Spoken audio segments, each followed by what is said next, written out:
It's Vancouver's podcast on the Canada's Podcast Network. Aliya Amershi is a technologist and visionary with over 20 years of international experience. She is currently the CEO and founder of AskaTechie.com, a tech talent 2.0 marketplace that intelligently matches companies with vetted top-tier technical talent, best suited for their urgent technology needs so that they can grow their business faster.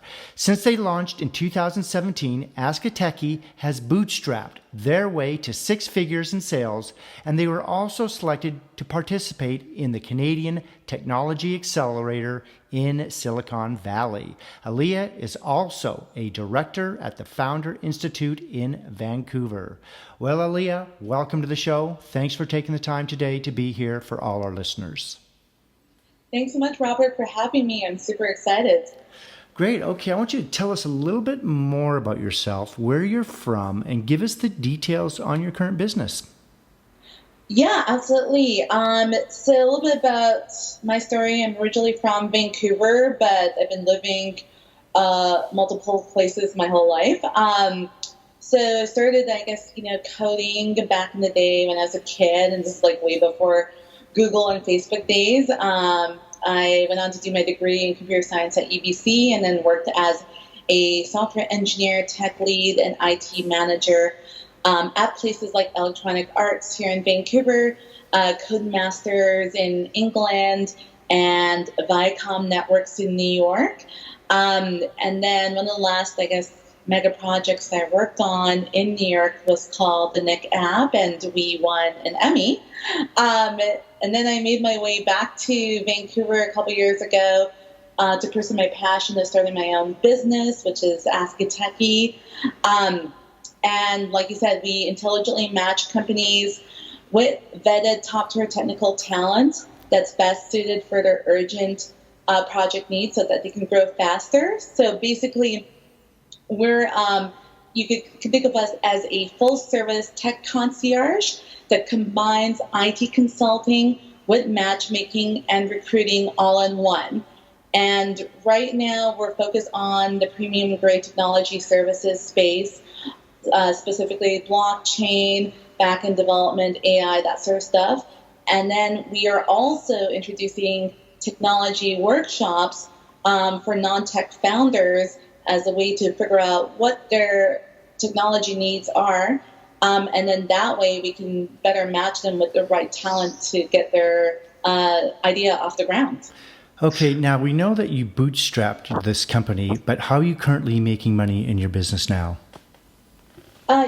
So our business operates such that much similar to other marketplace models out there. For all the projects that close, we take anywhere from a 15 to 20% cut of the total project value. So that's pretty standard for marketplace models. Okay. Now, what is the long-term vision and what will your company look like in the future? Do you see the company expanding into other areas and where beyond Vancouver, BC, or even Canada? Oh, yeah, absolutely. I've always had a global mindset and $1 billion startup dream right from the get-go. So I'm a dream big and action-oriented type person. So the grand vision here is not to just build another marketplace or technology marketplace.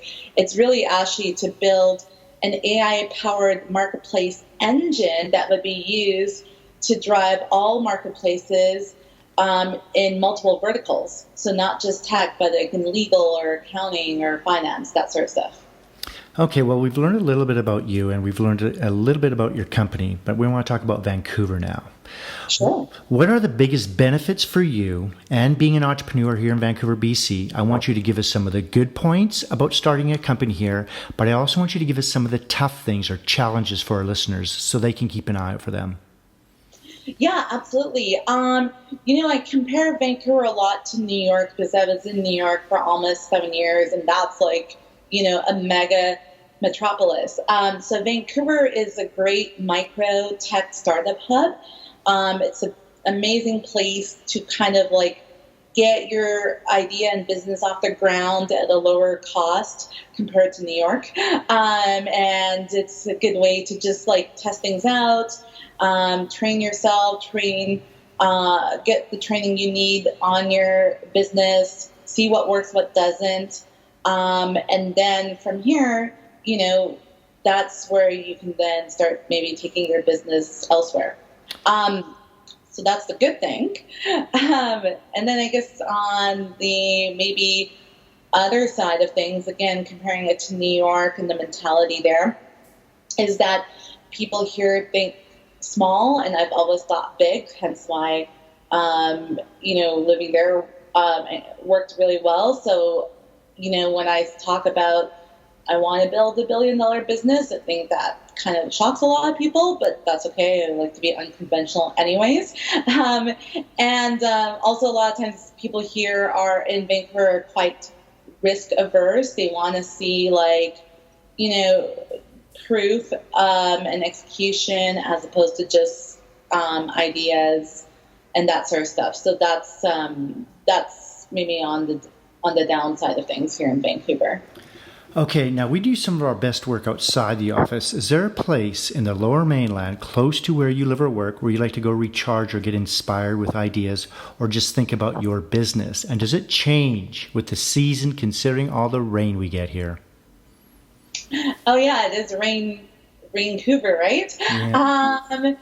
Vancouver is absolutely beautiful and stunning. I really love my apartment, let's just say, and I specifically, I work out of my apartment. I mean, it's, I think, the way a lot of tech startup founders operate, but I chose an apartment that had a spectacular view of the whole entire city, and a 360 view. So then that allows me every morning, I make sure to appreciate my place and the beauty of Vancouver, and even step out on my balcony to just breathe the fresh air and start my day as maybe one of my many morning rituals, appreciating everything that I have so far. Okay. Now we have a lot of international listeners, so this next question I want you to speak to them. Yeah. Okay, if you were to start all over again and you just moved here to Vancouver, BC, but this time you don't know anyone, knowing what you know now, what would you do and how would you go about starting all over again as an entrepreneur? So I think, okay, was there two questions there? I guess no. Kind of how. Yeah. So just imagine. I want you to imagine you've just landed in an airplane. You're driving down Oak Street, and you want to start a business. What are you thinking? What are you focused on right now? Yeah, absolutely. I think what I would do. I would have just launched something faster. I think a lot of times people, including myself, spend a lot of time thinking about things, talking to people, learning, all that sort of stuff. And, including myself, probably spending too long doing all of that when I should have, I think, honestly, launched something way faster and just learn from talking to potential customers directly, because as soon as we launched, the business evolved so much and we learned so much just by having something out there, even if it wasn't perfect. And so that's kind of what I would do differently. Okay. Now let's talk a little bit about your routine. What does the first hour look like for you when you get up in the morning? You already did mention about the beautiful view, but do you have a specific routine or a ritual that helps you get motivated to start your day? Oh, yeah. I'm all about morning rituals. I mean, that's something I write about and talk about a lot. I'm actually one of those odd people that actually make sure to spend 2 to 3 hours on my morning rituals. And that's why I guess I have to wake up earlier to do that.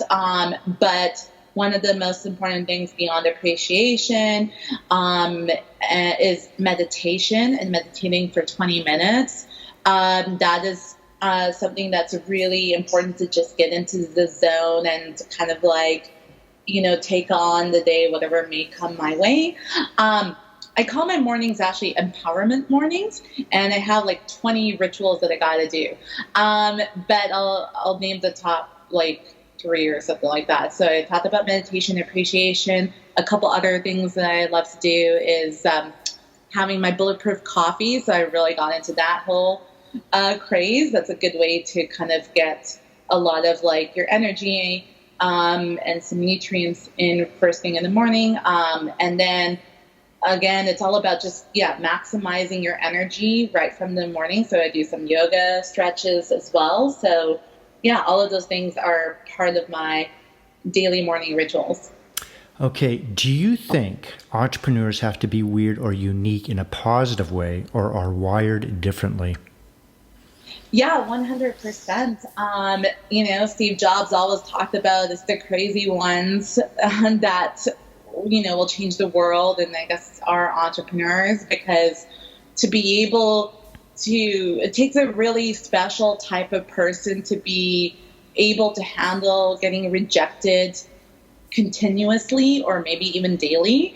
And then to be living in, kind of a level of poverty in some ways and living in uncertainty for and we're not talking about months, but maybe for years, and still, having the drive and passion and optimism to continue and push through, and having that level of conviction that you're going to make it. Not many people can even do that for a few months. So you see a lot of times on people who might want to consider entrepreneurship, they quit within 6 months or something. And this is something that you got to at least be in the game for a minimum of 3 years.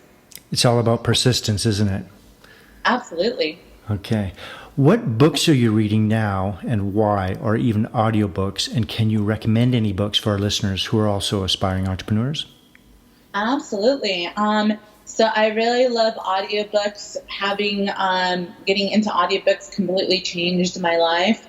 I'm able to now get through 1 book a week. And there's so many amazing books out there. I like books that, inspire me to think big and think out of the box. So one of the classics is Think and Grow Rich by Napoleon Hill.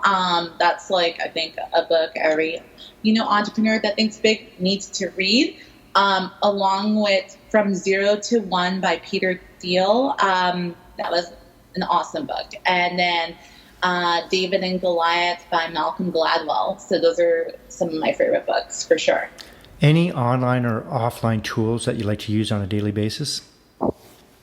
Oh yeah. I mean, one of my favorite tools that I always rave about, and I did even a blog about, is called Wunderlist. I'm all about, making lists and keeping track of everything. It's such a great tool to just be able to do that and organize your life, and not only kind of use it as a to-do daily list, but a list of setting up your goals for the month or for the year, or your morning rituals that you got to get through. So there's so many ways to make the most of that. So that's one of my favorite tools for sure. Okay. Now, as you mentioned earlier, Vancouver is a very beautiful place to live and work. And there's so much to do here. We've got the mountains, lakes, rivers, parks, you name it, we've got it. How do you balance work, and how do you relax and not even think about work? And what are your favorite activities to do here in BC? Do you ski? Do you bike, kayak, golf, hike, or simply go for a drive? Yeah, so I'm an odd Vancouverite. I don't really do any of those things, except for maybe I will bike ride along Stanley Park during the summer, so that's definitely a must. But what I like about Vancouver, I explore Vancouver a different way, so less outdoorsy, but more about the culture community. And so I love exploring all the different foods and restaurants and cuisines. And Vancouver is actually known for that too. So there's so many, especially living downtown, there's just so much great food out here from all types of different cultures, and that's one of my favorite pastimes to do. Okay, if you weren't doing what you do now, what would you like to do for a profession? If I wasn't an entrepreneur, Or working with AskaTechie or anything like that, technology-based?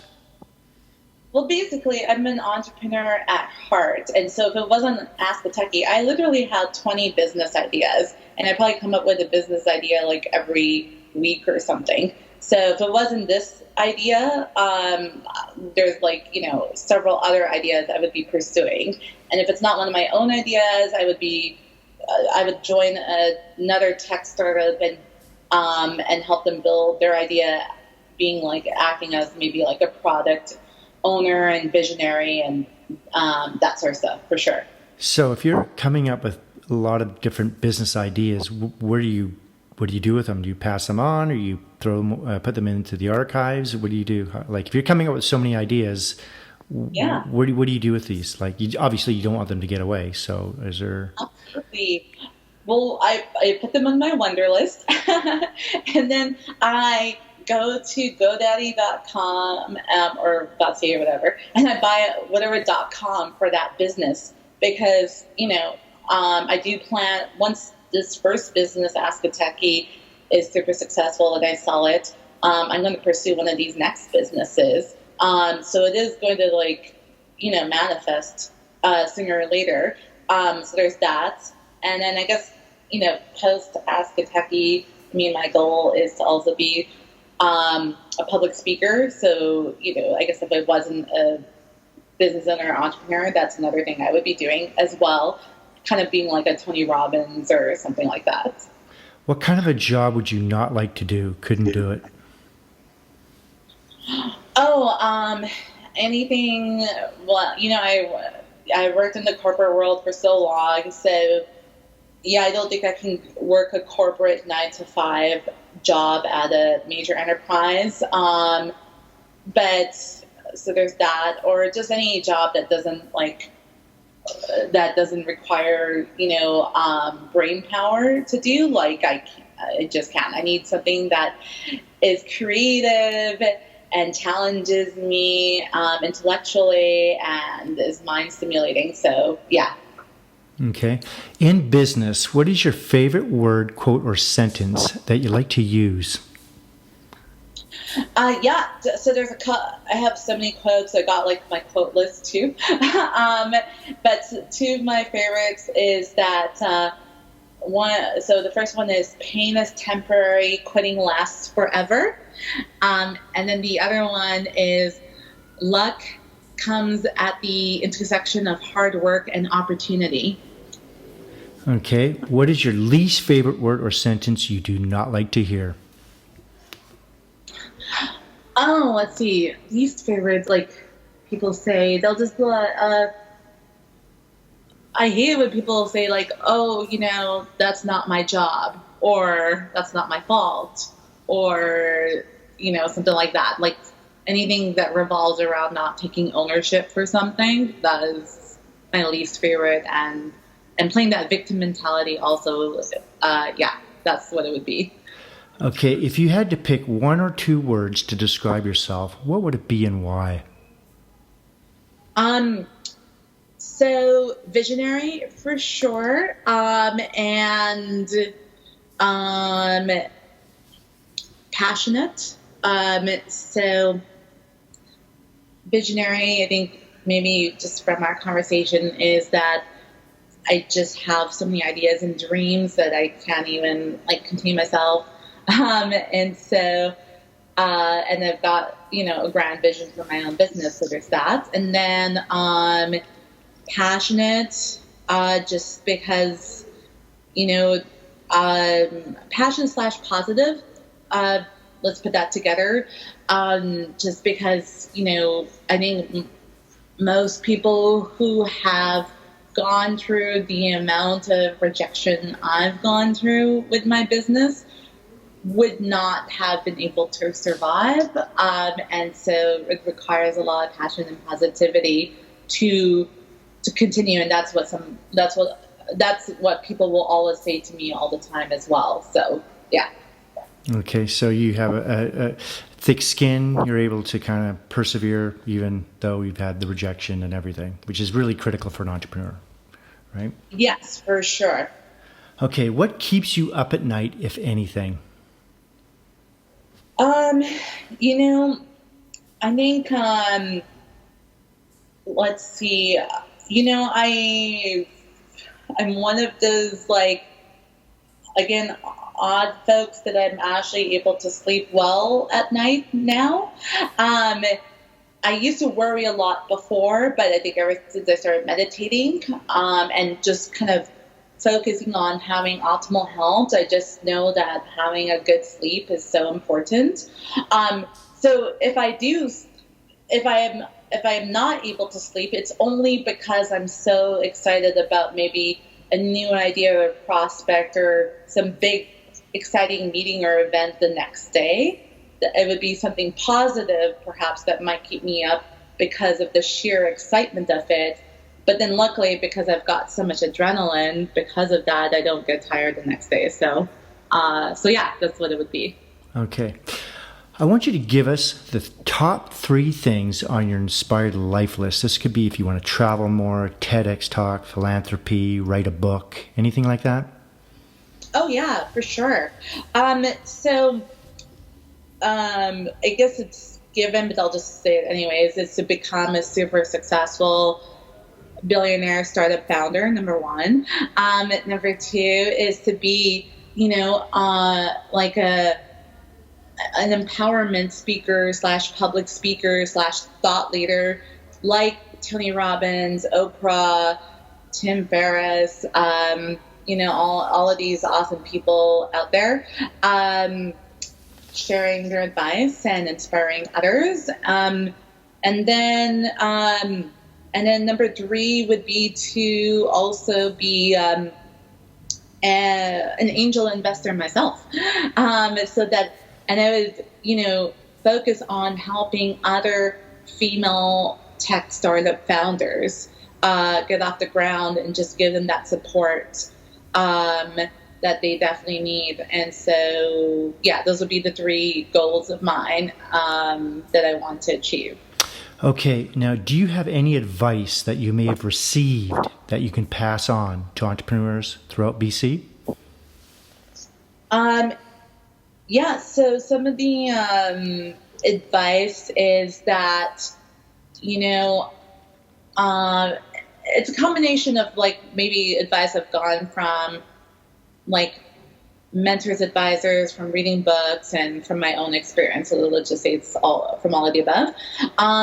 So I think a lot of times, so I would say you don't always have to follow the conventional ways of starting a business. Like in my case, I had no funding and no like co-founding team and no advanced technology to be able to launch my business, get customers, generate 6 figures in sales, which only like the top 10% of female founders are able to do. So that's pretty unconventional. I think a lot of times people think they need all 3 of those things to start a business when you don't necessarily need all that. And then the other thing is just, I feel like it's a lot of what it takes to be a good entrepreneur is all about having the good entrepreneur mindset. So I like to call it, the 3 Ps, and you can probably interchange them, but it's like patience, persistence, positivity. You can interchange it with passion, perseverance, all of that sort of stuff. So yeah, that would be some of the advice. Okay, Aliya, are you ready to have some fun? Sure. Okay, well, as you know, entrepreneurs are very, very busy people, and we're always connected, whether it be with clients, staff, you name it, we were always on the go. We're going to take you away from all that. There's a small tropical island just off of Fiji that only has 1 phone booth there. There is no internet. This place does exist, by the way. We're going to drop you off there. You won't have a computer or a smartphone or a tablet. You can use the phone booth located there anytime to call the boat. We'll come pick you up. How long would you last before you made that call? And what would you do while you were there? That's an interesting and good question. How long could I last? You know, I think I could really just last a day, 24 hours maybe. So that would be good. And I guess what I would do is just all the self-care stuff, because I'm really huge on that. So I'd like meditate, and I don't know if I have some pen and paper, or maybe I'd write in the sand. I would do that. I'd do my yoga. I'd appreciate nature and beauty, and just kind of get one with myself and I guess the higher power and nature itself. So yeah, I could do that for about 24 hours. Just to chill out, and you'd be calling the boat after 24 hours saying, I'm good, come get me? Yeah. Okay, we're going to wrap things up here. How can our listeners get hold of you? And is there anything you'd like to add before you leave us today? Yeah. So, if anybody, you can get a hold of me for multiple things. If you want to get some advice of how to get your business off the ground and maybe get that mentorship, I'm happy to take a call with somebody. Or, of course, if you are looking, for some tech talent or are interested in our technology workshops to just get your idea off the ground, then yeah, please contact me by email, which would be Aliya, Aliya, at AskaTechie.com, which is AskaTechie.com. Okay, great. Okay, Aliya, thank you for coming on the show. I've learned a lot about you, and I'm sure our listeners have as well. Yes, thank you so much for having me, Robert. Great. Okay, we'll see you next time.